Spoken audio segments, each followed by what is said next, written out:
By about noon, 1 o'clock or so, she's walking out looking like that. So those are teeth that do not come in and out. She's never had to touch any denture adhesive.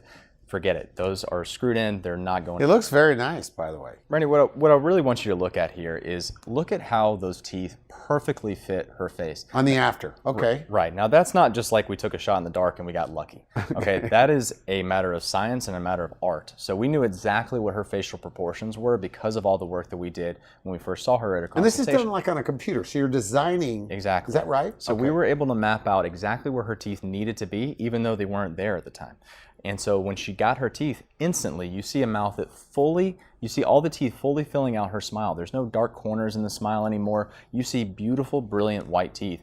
And of course, the appearance is a great thing to look at, and she's very happy with it. But for me, just as a doctor, what I have really grown to appreciate is how much healthier she is now. She has so much more being put back on her plate. Broccoli, vegetables, fiber, all the things that her physician has been telling her to eat, but she has been powerless to do. All those things are back on the menu, and she's getting so much more healthy. Her diabetes is better in control. Everything's turned around. So you can eat, like bite a carrot with your front teeth? You bet, I mean, absolutely. there's no, corn on the cob, whatever. There's no limitations, or you have to be careful with the front teeth? I don't recommend eating rocks or ice. Okay, but you can eat whatever you want.